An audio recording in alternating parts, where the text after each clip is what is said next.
Bonjour, ici Griway, analyste pour le site signalforex.fr. Nous sommes le 8 septembre 2012 et voici de nouvelles vidéos d'analyse sur les matières premières.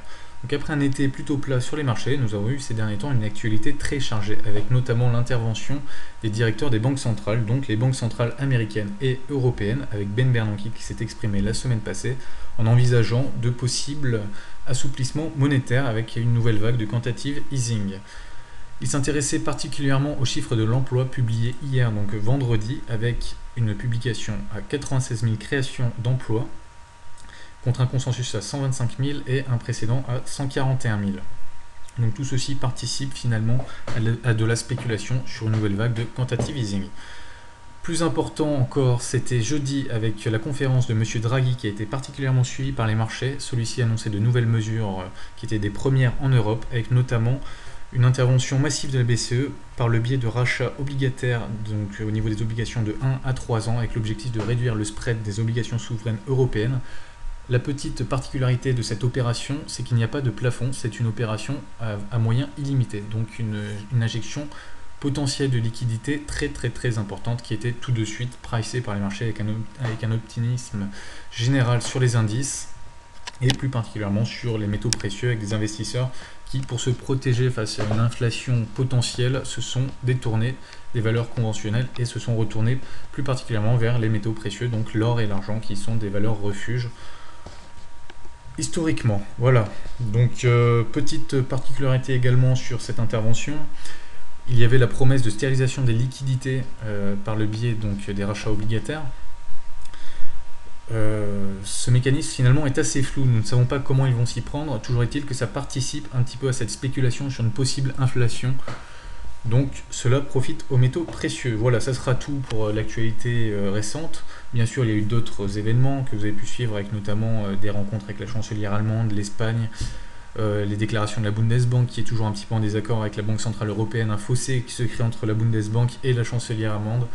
Donc à suivre tout cela dans les semaines à venir, avec notamment une date importante le 12 septembre, mais nous aurons l'occasion d'y revenir. Alors passons sur les graphiques sans plus attendre.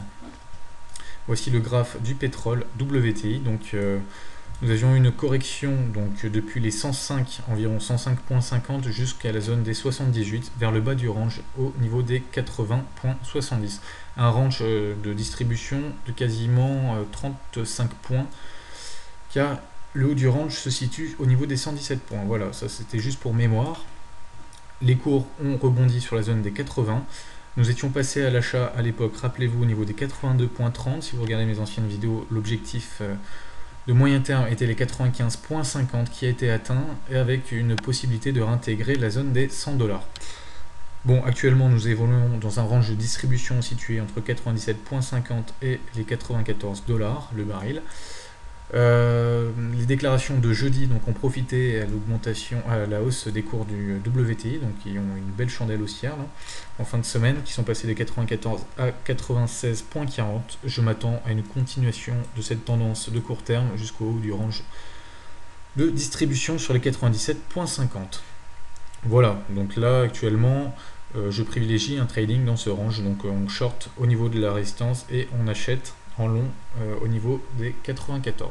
Nous surveillerons donc une sortie par le haut ou par le bas de celui-ci, sachant que ce qu'il faut savoir actuellement, cela se joue principalement au niveau de la demande donc en pétrole, avec une déclaration qui a boosté une potentielle demande sur le pétrole, mais il faut faire attention tout de même aux publications des chiffres du PMI et ISM en Asie, en Europe et aux États-Unis, qui ont tous déçu les investisseurs, qui sont tous ressortis inférieurs aux attentes, donc une diminution assez marquée de la demande dans les mois à venir si la tendance se confirme. Voilà, nous allons passer sur l'or. Donc sur l'or, pour rappel, nous avions une correction depuis le haut du range à 1790, donc ça c'était fin février. Voilà, nous avions tradé dans ce canal baissier, nous étions passés à l'achat sur la zone des 1530 précisément.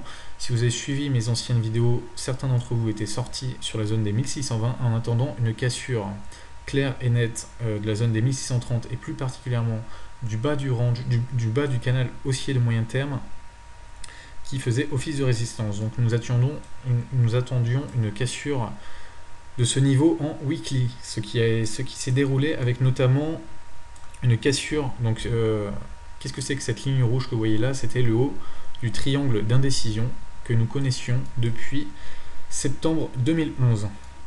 Ce triangle d'indécision qui a été cassé, donc une résistance majeure, c'était la résistance la plus importante à surveiller, qui a été cassée avec un beau pullback sur le bas du canal haussier de moyen terme. Voilà, donc qu'est-ce qui s'est déroulé ensuite? Nous avons eu les différentes déclarations des banques centrales qui a participé à une accélération haussière sur l'or. La résistance qui était suivie par les investisseurs était la résistance des 1720 $ qui était pulvérisée à la hausse. Maintenant, mes objectifs de court terme sont donc le haut du range de distribution à 1790. Je m'attends également à une correction sur les cours de l'or qui ont connu une hausse assez impressionnante. Donc une correction sur la zone des 1720 est tout à fait envisageable et je privilégie un achat sur cette zone. Voilà, donc avec un objectif sur les 1790.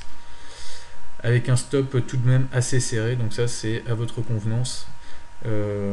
Sachant que l'objectif est tout de même assez large, là on a 70 points à la clé, avec un trade qui est plutôt safe, donc qui est plutôt sûr au vu de la tendance récente. Voilà. Sur l'argent, la situation est assez similaire, donc nous étions dans un trading de range, pareil, un range de distribution avec une tendance baissière, premièrement un biseau descendant, puis un canal baissier qui a été réintégré dans cette zone là. Nous étions passés à l'achat à l'époque à 28,70 avec un objectif à 30 qui avait été atteint. Donc les cours ont intégré le canal baissier, un rebond sur le bas du range et une cassure à la hausse de ce canal baissier. Voilà. La cassure de la résistance des 28,70 avait constitué un signal d'achat assez fort.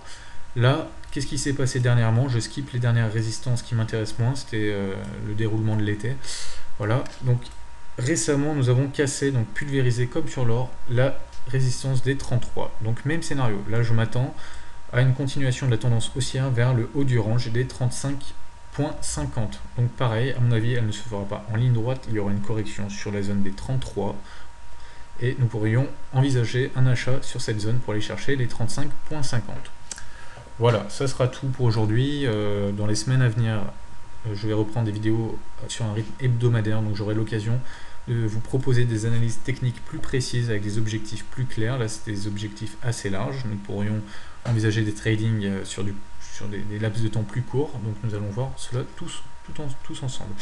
Voilà, donc merci à vous, bonne semaine de trading et à très bientôt.